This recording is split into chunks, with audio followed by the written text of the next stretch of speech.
வணக்கம் வியூவர்ஸ், எல்லோரும் எப்படி இருக்கீங்க?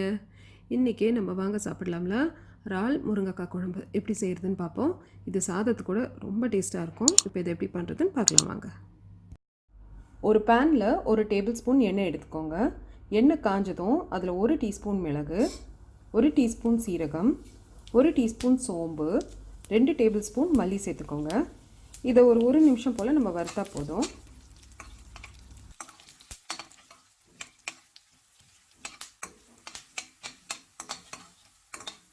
அடுத்ததாக 1 டேபிள் ஸ்பூன் திருகின தேங்காய் சேர்த்துக்கோங்க. இறால் வெரைட்டிஸ்க்கு இந்த தேங்காய் ரொம்ப டேஸ்ட்டாக இருக்கும். எப்படி செஞ்சாலும் அதில் கொஞ்சம் தேங்காய் சேர்த்திங்கன்னா ரொம்ப டேஸ்ட்டாக இருக்கும்.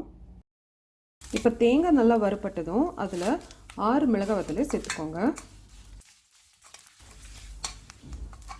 இப்போ வத்தலை நல்லா வறுப்பட்டுடுச்சு. இப்போ இதை ஆறட்டும். ஆறுனதும் ஒரு மிக்சி ஜாருக்கு மாற்றி கொஞ்சமாக தண்ணி சேர்த்து நல்லா இந்த மாதிரி மை போல் அரைச்சிக்கலாம். அடுத்ததாக ஒரு பெரிய உருண்டை புளியை சுடு தண்ணியில் ஊற வச்சுருவோம். இப்போ ஒரு 15 சின்ன வெங்காயத்தை எடுத்து இந்த மாதிரி சின்னதாக நறுக்கிக்கோங்க. சின்ன வெங்காயம் இல்லைன்னா பெரிய வெங்காயம் எடுத்துக்கலாம். அதே மாதிரி 2 முருங்கைக்காய் நல்லா அந்த தோலெல்லாம் சுத்தப்படுத்திட்டு இதே மாதிரி நறுக்கி வச்சுக்கோங்க. உங்கள்கிட்ட அப்படி கத்திரிக்காய் இருந்ததுன்னா கண்டிப்பாக சேர்த்துக்கோங்க. கத்திரிக்காய் சேர்க்குறதுனால இந்த குழம்போட டேஸ்ட் இன்னும் கொஞ்சம் கூட கூடும். அடுத்ததாக ஒரு சின்ன துண்டு இஞ்சி, அப்புறமா ஒரு 4 பல்லு பூண்டு, அதையும் நல்லா இந்த மாதிரி தட்டி வச்சுக்கோங்க. மீன் குழம்பை மண்சட்டியில் சமைச்சனா அதோட டேஸ்ட் வேறு லெவலில் இருக்கும். இப்போ 4 டேபிள் ஸ்பூன் எண்ணெயை சேர்த்துக்கோங்க. அது காஞ்சதும் அதில் கடுகு வெந்தயத்தை போட்டு தாளிச்சிடுவோம். அடுத்ததாக நம்ம தட்டி வச்சுருந்த இஞ்சி பூண்டு அதையும் சேர்த்துருங்க. கூடவே கொஞ்சம் கருவேப்பிலையும் சேர்த்து நம்ம இதை லைட்டாக கொஞ்சம் வதக்கி விட்டுருங்க.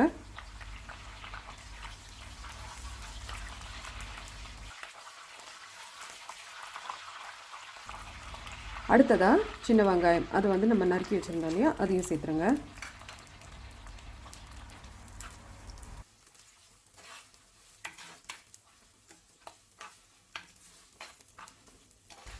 இப்போ வெங்காயம் நல்லா வறுபட்டதும் அதில் மசாலாலாம் சேர்த்துடலாம்.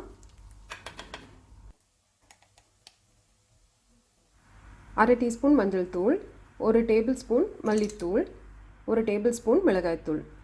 இப்போ ஃப்ளேமை நல்லா லோவில் வச்சுட்டு இந்த மசாலா அந்த எண்ணெயிலே ஃப்ரை பண்ணிவிடுங்க.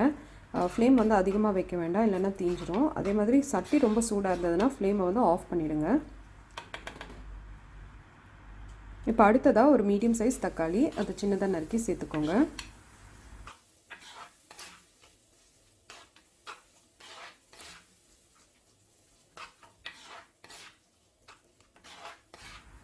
இப்போ தக்காளி நல்லா வெந்துடுச்சு. இப்போ நம்ம அரைச்சி வச்சுருந்த அந்த மசாலாவை சேர்த்துருங்க. அந்த மிக்சியை கழுவி அந்த தண்ணியும் கூடவே சேர்த்துருங்க. புளியை கரைச்சி அந்த தண்ணியும் இதில் சேர்த்துருங்க.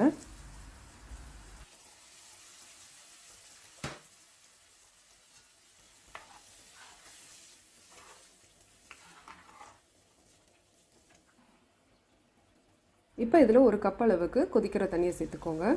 கூடவே தேவையான அளவுக்கு உப்பையும் சேர்த்துக்கோங்க. நான் கல்லுப்பு யூஸ் பண்ணுறேன். இப்போ இதில் லைட்டாக ஒரு கொதி வரும்போது நம்ம கட் பண்ணி வச்சுருந்தாலே அந்த முருங்கைக்காயும் சேர்த்துக்கோங்க. இப்போ மூடி போட்டு அந்த முருங்கைக்காவை வேக விடலாம். ஃப்ளேமை ஒரு மீடியம் ஃப்ளேமில் வச்சுக்கோங்க. இப்போ பார்த்தீங்கன்னா அந்த கிரேவி நல்லா திக்காயிடுச்சு. அந்த எண்ணெய் தனியாக பிரித்து வந்துடுச்சு.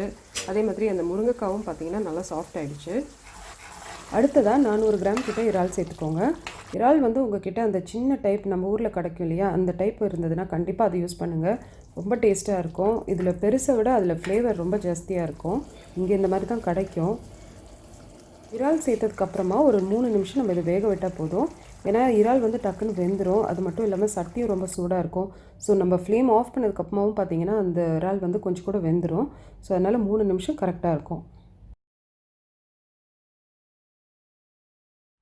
இறால் சமைச்சதுக்கப்புறமா ஒரு 15 நிமிஷத்துக்கு அப்புறமா சர்வ் பண்ணுங்கள். எங்கள் வீட்டில் நாங்கள் ராத்திரியே சமைச்சிருவோம். நெக்ஸ்ட் டே அந்த சாப்பிட்றதுக்கு ஜஸ்ட் அந்த சாதம் ரெடி பண்ணதுக்கப்புறமா தான் நாங்கள் அதை சூடே பண்ணுவோம். ரொம்ப டேஸ்ட்டாக இருக்கும். ரொம்ப சிம்பிளாக பண்ணது, ஆனால் ரொம்ப டேஸ்ட்டாக இருக்கும். ஸோ கண்டிப்பாக ட்ரை பண்ணி பார்த்து உங்கள் ரிவ்யூஸ் அண்ட் கமெண்ட்ஸ் சொல்லுங்கள். வாங்க சாப்பிடலாம்.